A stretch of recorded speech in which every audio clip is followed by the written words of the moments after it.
The moment the alien princess laughed at human grief, I turned my back on the most powerful throne in the galaxy and sealed my own death warrant. The Hall of Convergence stretched for kilometers, a cathedral of living crystal suspended above the gas giant Virex. Gravity hummed softly under my boots, calibrated to human tolerance as a courtesy, or perhaps a test.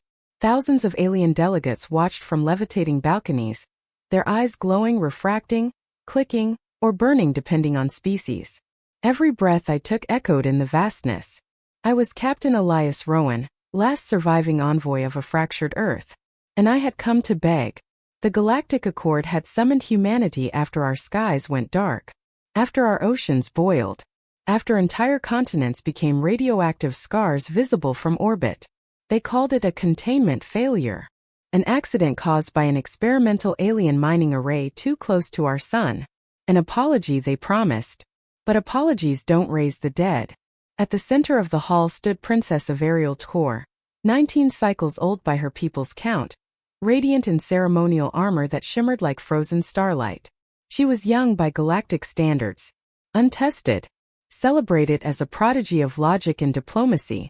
She tilted her head as the final images of Earth's destruction faded from the air. Cities collapsing, billions gone in minutes. And then she laughed.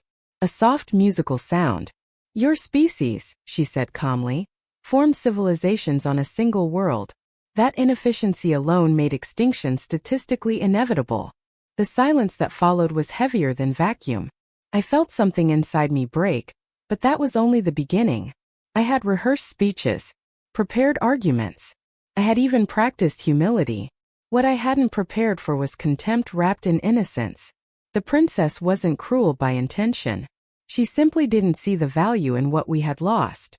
The Accord expresses regret, she continued, voice amplified across the chamber. But resource acquisition requires sacrifices. You should be honored your species contributed to galactic progress. Around her elders nodded. Something ancient and feral rose in my chest. I stepped forward, fists clenched. My mother died holding a child that wasn't hers. My planet burned so you could fuel jump gates. Averial studied me like a malfunctioning device. Emotional responses impede productive dialogue. She waved a hand dismissively. That gesture, the casual erasure of human pain, was when I turned away. No salute. No insult. No final plea. I simply walked. Gasps rippled through the hall. Protocols screamed in the air as alarms flared crimson. No one had ever rejected an audience with the Accord. No one had ever refused the princess. I didn't look back. Because if I did, I might have done something unforgivable. I was intercepted before I reached the hangar. Armed guards surrounded me, weapons humming with restrained force. You will return, an elder commanded. I met his gaze, hollowed by loss. Kill me if you want. I'm done asking monsters for mercy. What I didn't know, what none of us were prepared for, was that my silence had struck deeper than any weapon. That night, the station trembled. Princess Averial couldn't sleep. For the first time in her carefully engineered life, logic failed her. The human's retreat replayed endlessly in her mind. Not the anger she expected, but the absence of it. The way he had walked away as if she no longer mattered terrified her. She accessed restricted archives, driven by something dangerously close to curiosity. She watched unedited footage of Earth's final hours. Not summaries. Not statistics. Raw feeds. She saw humans singing as the sky burned.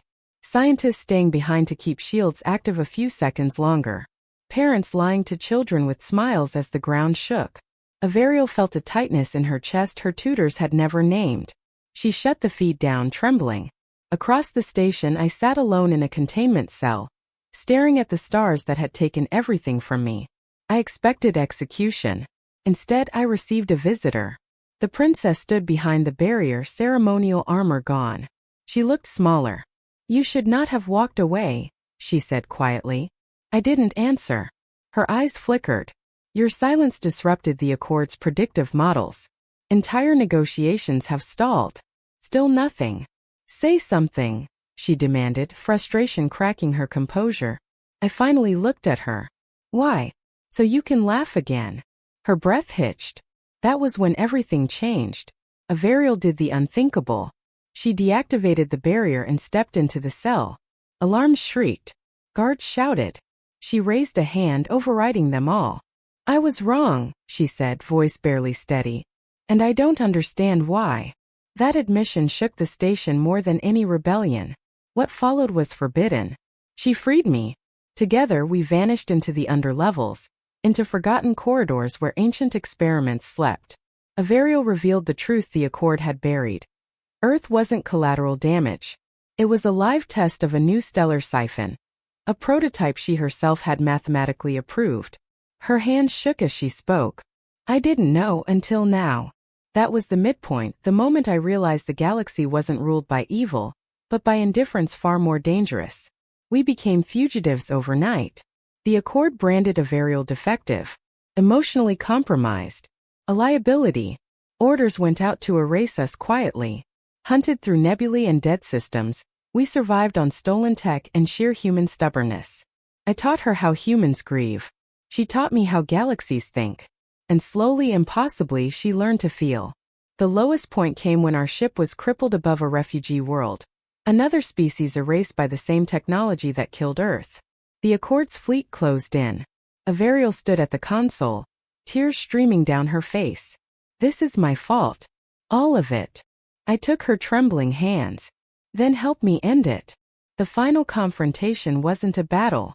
It was a broadcast. Averial hijacked the Accord's core network and transmitted everything. The data, the lies, the unedited suffering. She spoke not as a princess but as a witness. Her voice cracked as she finished. "Logic without compassion is annihilation." The galaxy listened. Systems rebelled. Fleets stood down. The Accord collapsed under the weight of truth. In the aftermath, Earth remained gone. Nothing could change that.